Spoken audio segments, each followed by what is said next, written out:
नमस्कार साथियों, स्वागत है आपका मिशन स्वर्णिम भारत यूट्यूब चैनल पर। मैं राकेश राजभर आज पुनः एक बार हाजिर हूँ आप सबों के बीच एक ज़रूरी विषय को लेकर, एक बहुत गंभीर मामले को लेकर, और वो विषय है संविधान। संविधान बदल देना चाहिए, ये तमाम लोगों का बयान हमेशा आते रहता है। अभी कुछ दिन पहले शंकराचार्य बयान दिए थे, स्वरूपानंद बयान दिए थे।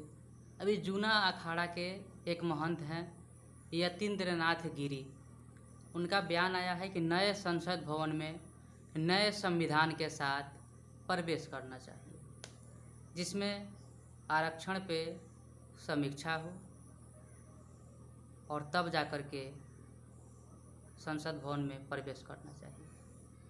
उसके पहले अनंत हेगड़े जो भाजपा के नेता हैं, उन्होंने भी बयान दिया था कि हम तो सरकार में संविधान को बदलने आए हैं। उससे पहले विश्व हिंदू परिषद के नेता परवीन तोगड़िया, जिनका बयान था कि संविधान बदलो और इस देश को हिंदू राष्ट्र बनाओ। ऐसे तमाम बयान समय समय पर आते रहते हैं कि संविधान को बदल देना चाहिए। अब यहाँ सोचना है कि संविधान से क्या आपत्ति है, संविधान से क्या दिक्कतें हैं, संविधान से क्या परेशानियां हैं। ये गंभीर विषय है। संविधान तब बदलना चाहिए जब गलत हो, और गलत किस किस मामले में है, कहाँ तक गलत है, ये सिर्फ दो चार महंत, दो चार जोगी, दो चार साधु संत के बयान दे देने से नहीं बदल देना चाहिए या नहीं बदला जाएगा। लेकिन इस तरह के बयान देने वाले लोगों पे सख्त कार्रवाई क्यों नहीं हो रही है, ये गंभीर विषय है। इसका तात्पर्य यह है कि संविधान का पालन करने का जिम्मेवारी सरकार की होती है, लेकिन सरकार इन लोगों को खुली छूट दे रही है, या दूसरे अर्थों में कहें तो सिर्फ कहने के लिए कह रही है कि हम संवैधानिक कार्यों को करते हैं, हम संविधान को मानते हैं, लेकिन संविधान के खिलाफ सरेआम बयानबाजी होती है और उनको सख्त से सख्त सज़ा नहीं दी जाती है। इसलिए कहीं ना कहीं इस सरकार की कथनी और करनी में अंतर है। संसद भवन में प्रवेश से पहले संविधान की शपथ लेकर प्रधानमंत्री और मंत्रिमंडल की पद ग्रहण करने वाले नेता संविधान पे इस तरह के अनर्गल बयान हमेशा बोले जाते हैं, कहे जाते हैं, फिर भी खामोश रहते हैं। मेरा मानना है कि अगर संविधान गलत है तो संविधान को टीवी चैनलों पे चलाया जाए। जैसे रामायण चलता है, महाभारत चलता है, शक्तिमान चलता है, तमाम तरह की टीवी सीरियल चलता है, वैसे संविधान के प्रत्येक आर्टिकल को प्रत्येक अनुच्छेद को टीवी चैनल पे रेगुलर चलाया जाए, जिससे भारत का हर बच्चा, हर नागरिक, हर व्यक्ति ये समझ पाए कि हमारे संविधान में क्या है और हमारे संविधान में क्या गलतियां हैं, क्या अच्छाइयाँ हैं। आपको लगता है कि संविधान गलत है तो संविधान को आप ज़्यादा से ज़्यादा पाठ्यक्रमों में शामिल कराइए। प्रत्येक राज्य के पाठ्यक्रम में अनिवार्य रूप से आप संविधान को शामिल कराइए। साल भर का सिलेबस होगा, साल भर तक बच्चों को पढ़ाया जाएगा, एक एक आर्टिकल को पढ़ाया जाएगा, और बच्चे, बूढ़े जो सीरियल के माध्यम से देखेंगे, बच्चे जो स्कूल के माध्यम से पढ़ेंगे, वो सभी ये समझ पाएंगे कि संविधान हमारे लिए कितना फ़ायदेमंद है, कितना नुकसानदेह है। तब ये कहा जा सकता है कि संविधान के बारे में जब सभी जागरूक हो गए, सभी जानकार हो गए, सभी समझ लिए, तब उसका एक सर्वे करा लिया जाएगा कि हाँ, कितने लोग ऐसा मानते हैं कि संविधान राष्ट्र हित में नहीं है, समाज हित में नहीं है, मानवता के पक्ष में नहीं है। तब उस सर्वे के आधार पे लोकसभा में बहस होगी, राज्यसभा में बहस होगी, संविधान बदलना होगा, बदल लीजिएगा। लेकिन संविधान को पहले हर व्यक्ति तक, हर आखिरी व्यक्ति तक आप पहुंचाइए। जो जिस भाषा में समझने वाला है उस भाषा में उसके यहाँ आप टीवी पे चलवाइए, किताबों के माध्यम से उस भाषा में प्रकाशित कराइए, और ये सभी काम सरकारी माध्यम से हो, सरकारी सिस्टम के तहत हो, सरकारी तंत्रों के माध्यम से हो, सरकार इसकी जिम्मा उठाए और प्रत्येक नागरिक तक संविधान को पहुंचाए, उसके बाद बहस करे कि संविधान कितना गलत कितना सही है। अगर ऐसा नहीं है तो बेवजह संविधान के खिलाफ जो लोग बयान देते हैं उन पर सख्त से सख्त कानूनी कार्रवाई होनी चाहिए। और जो कहते हैं कि संविधान बदल देना चाहिए, तो बदल के क्या लागू करना चाहिए? पहले आप एक संविधान लिखकर तैयार कर लीजिए। यहाँ हमने एक लिख दिया संविधान, अब बदल देना चाहिए, तब उस पर बात होगी कि आपने क्या लिखा है, कैसा लिखा है। संविधान लिख बदल के क्या उसमें डालना चाहिए? संविधान विरोधी जो लोग हैं वो बताएं कि क्या मनुस्मृति लागू कर देना चाहिए, क्या वर्ण व्यवस्था लागू कर देना चाहिए, क्या जातीय छुआछूत लागू कर देना चाहिए। कुछ लोगों का इल्ज़ाम होता है कि संविधान हमारा कॉपी पेस्ट है, दुनिया के अलग अलग देशों से तमाम चीज़ों को इसमें लिया गया है। तो हम आपसे पूछना चाहते हैं कि दुनिया के जिस देश से जो अच्छाई है उसको लेने में क्या दिक्कत है? अब दुनिया के अलग अलग देशों से व्यावसायिक संबंध स्थापित करते हैं। आजकल हर देश एक दूसरे से जुड़ा हुआ है। आप विदेशी वस्तुओं को खरीदते हैं, विदेशों में अपनी वस्तुओं को बेचते हैं, तो विदेश की अगर कोई कानून अच्छी हो तो उसको अपने संविधान में रख लेना क्या गलत है? और आपके हिसाब से भारत का संविधान कैसा बना देना चाहिए? क्या वही संविधान बना देना चाहिए जिस संविधान के पहले सती प्रथा के तहत औरतों को जलाया जाता है? क्या वैसा संविधान बना देना चाहिए जो बाल विवाह कराता था? क्या वैसा संविधान बना देना चाहिए जो नर बलि को जायज़ मानता था, धार्मिक रीति रिवाज मानता था, जिसको 1830 में अंग्रेज़ों ने कानून बनाकर ख़त्म किया? क्या वैसा संविधान बना देना चाहिए जिससे महिलाओं का पढ़ने लिखने और बोलने का अधिकार छीन लिया जाए? क्या वैसा अधिकार बना देना चाहिए जो इस संविधान से पहले दास प्रथा था? क्या वैसा संविधान बना देना चाहिए जिसके तहत कन्या हत्या किया जाता था आज़ादी के पहले? आज़ादी के पहले तमाम क्षेत्रों में क्षत्रिय वर्गों में कुछ रीति रिवाज थी कि अगर बेटियां जन्मेंगी तो हमको किसी न किसी का साला या ससुर बनना पड़ेगा, इसलिए उनको मार दो। क्या ऐसा कानून बना देना चाहिए?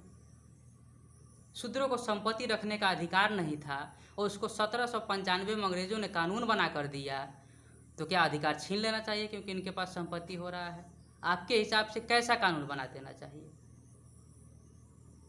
शूद्रों के प्रथम पुत्र गंगा में दान किया जाता था, यानी कि जिंदे पुत्र को गंगा में बहा दिया जाता था, ये कह के कि ये गंगा दान है। 1835 में इसको कानून बनाकर अंग्रेज़ों ने ख़त्म किया। क्या उस कानून को पुनः ला देना चाहिए? आपके हिसाब से संविधान कैसा होना चाहिए? 1835 में शूद्रों को कुर्सी पर बैठने का अधिकार अंग्रेज़ों ने दिया, तो क्या उस कानून को फिर वापस लाना चाहिए कि उनको कुर्सी पर बैठने का अधिकार नहीं मिले? अंग्रेज़ तमाम मामलों में हमारे विरोधी थे, आज भी हैं। हम उनके खिलाफ लंबी लड़ाई लड़े। अंग्रेज़ जब तक इस देश में शोषण करते थे, लूटते थे, डकैती करते थे, अपनी फैक्ट्रियों के माध्यम से पैसा कमा के अपने देश में ले जाते थे, तब तक अंग्रेज़ों के खिलाफ इस देश में विद्रोह नहीं हुआ। लेकिन अंग्रेज़ जब गलत नियमों को हटाने लगे,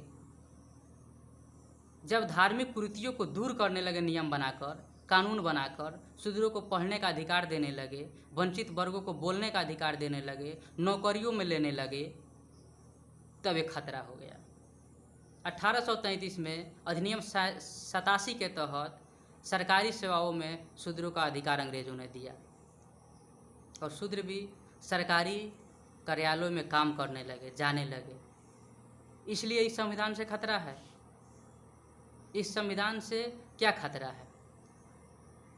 यही खतरा है कि आज के दौर में भी दलित जब घोड़ी पे चढ़ते हैं तो आप उन्हें मारते हैं, पीटते हैं और आप पे कानूनी कार्रवाई होती है। आप यही चाहते हैं कि इस संविधान को हटा दिया जाए ताकि फिर से हम घोड़ी पे चढ़ने वाले लोगों को मारे पीटे और संविधान कुछ नहीं बोले, कानून कुछ नहीं बोले, प्रशासन कुछ नहीं बोले। क्या ऐसा नियम ला देना चाहिए? आखिर आपके हिसाब से क्या नियम ला देना चाहिए? 6 वर्ष से 14 वर्ष तक के बच्चों को कम से कम 8वीं तक निःशुल्क शिक्षा दी जाए, क्या ये गलत है? इसको हटा देना चाहिए। संविधान ने तमाम अधिकारों को दिया, उस पर आप बहस नहीं करते हैं। संविधान में तमाम अच्छाइयाँ है, उस पर आप बहस नहीं करते हैं। संविधान को गलत आप ठहराते कहाँ से हैं, इसके मेन पॉइंट पर हम आते हैं। आपका सबसे बड़ा इल्ज़ाम होता है कि संविधान में आरक्षण की व्यवस्था है, इसलिए संविधान को हटा देना चाहिए। तो आरक्षण पे अगर दिक्कत है तो आरक्षण पे बहस करें आप।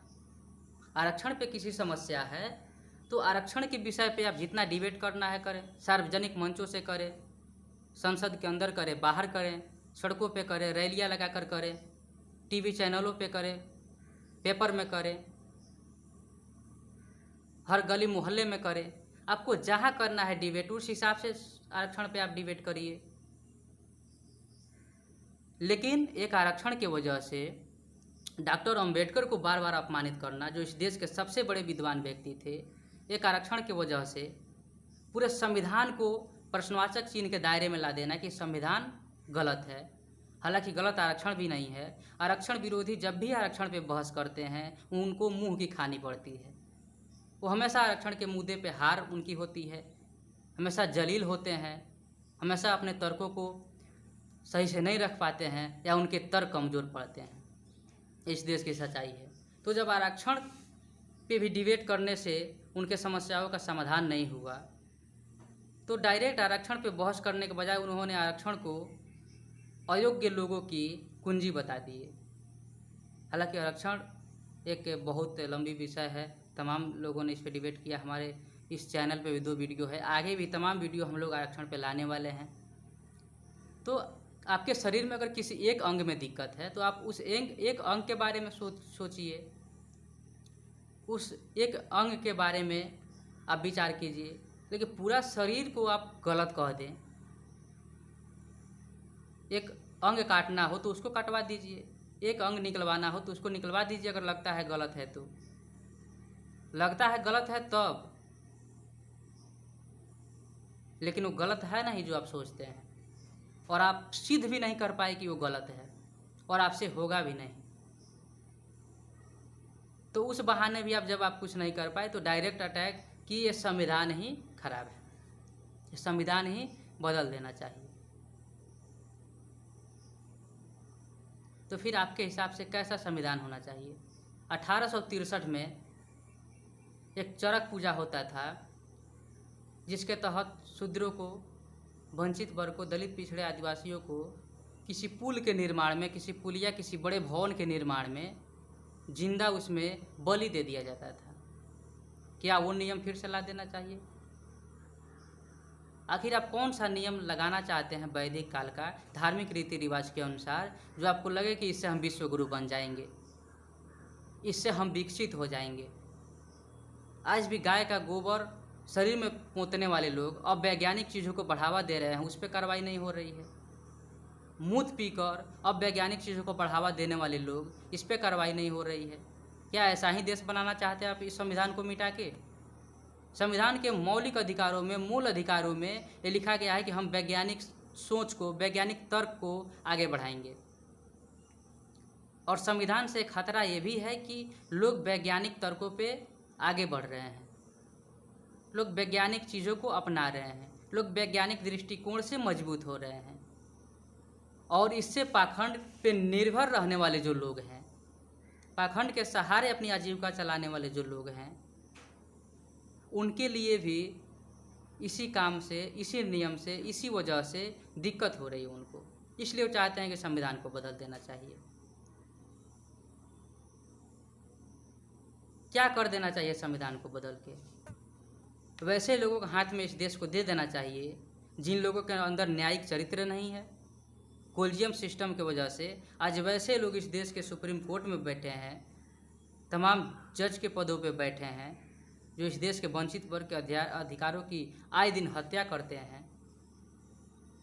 क्या उसी प्रक्रिया को हर विभाग में ला देना चाहिए इस संविधान को हटाकर?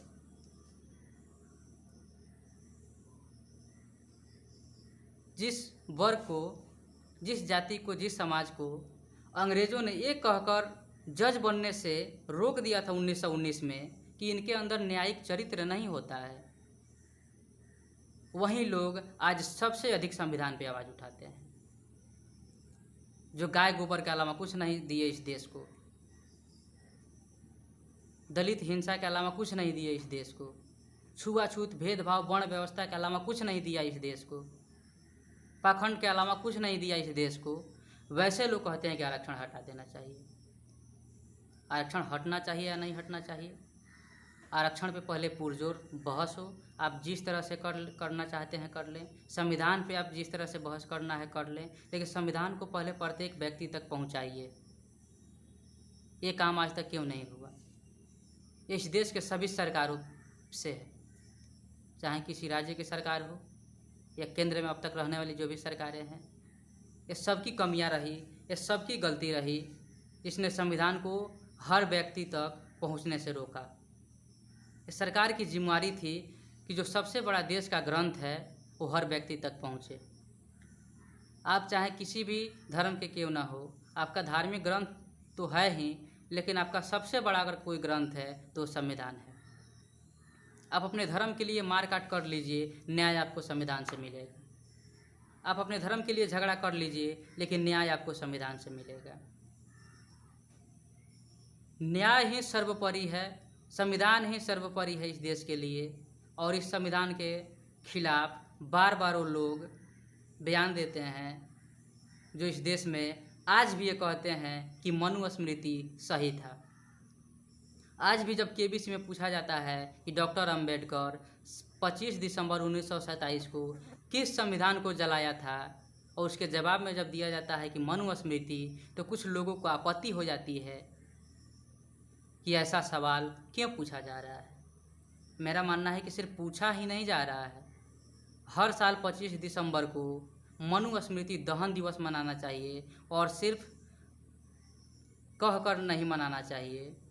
हर गली हर चौक चौराहे पे मनुस्मृति को जलाकर मनाना चाहिए, ताकि ये लोगों को याद रहे कि ये काला कानून था जिसको हटाकर हमने संविधान को इस देश में स्थापित किया।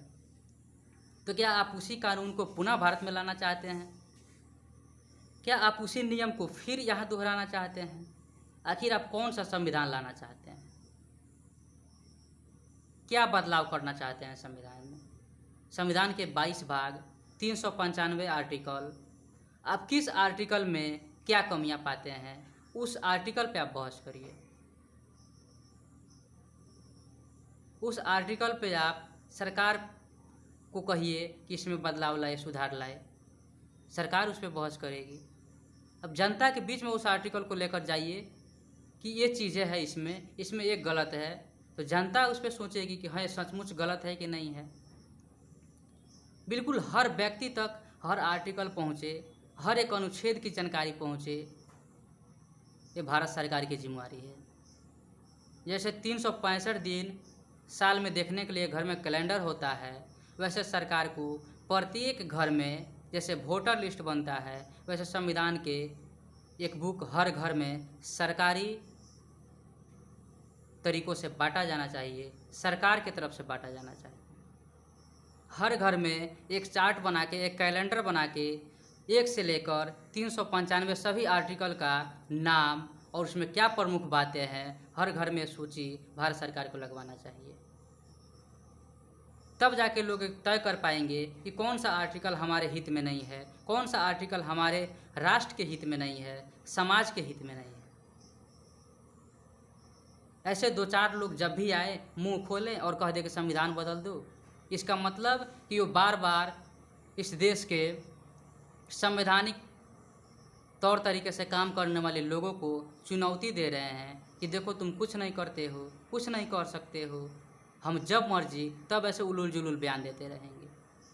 और इस तरह की बयान का सरकार कहीं ना कहीं अप्रत्यक्ष रूप से समर्थन कर रही है, क्योंकि सरकार अगर अप्रत्यक्ष रूप से समर्थन नहीं करती तो ऐसे लोग जेल की सलाखों में कैद क्यों नहीं हो रहे हैं, जो आए दिन ऐसा गलत बेबुनियादी बातों को फैलाते रहते हैं। इसलिए मेरा मानना है कि संविधान हर व्यक्ति तक पहुँचे, सरकारी प्रयासों के माध्यम से पहुँचे, सरकारी प्रयास अगर नहीं हो रहे हैं तो जो भी समाज सेवी हैं, सामाजिक संगठन हैं, उनकी जिम्मेवारी है कि इस चीज़ को गंभीरता से लें, इस पे काम करें। और बहुत जल्द हम लोग इसी यूट्यूब चैनल पे एक सीरीज़ चलाने की कोशिश में हैं। प्रत्येक आर्टिकल पे एक एपिसोड होगा, एपिसोड 1, 2, 3, 4 ऐसे करके 395 अनुच्छेद तक 395 एपिसोड बनेगा। हर एक एपिसोड में एक एक अनुच्छेद पे हम लोग चर्चा करेंगे, उसके बारे में जहाँ तक हो सके, जितनी जानकारी हम लोगों के पास हो सके उतना देने की कोशिश करेंगे, मैं और मेरे साथी यश भारतवासी सर, जिनकी वीडियो तमाम यूट्यूब इसी चैनल पे आप देख सकते हैं। तो हम लोग कोशिश में लगे हैं कि एक सीरीज़ चलाया जाए संविधान को लेके, ताकि जहाँ तक हो सके संविधान के बारे में जानकारी प्रत्येक बच्चों तक, प्रत्येक व्यक्ति तक पहुँचाने की कोशिश की जाए।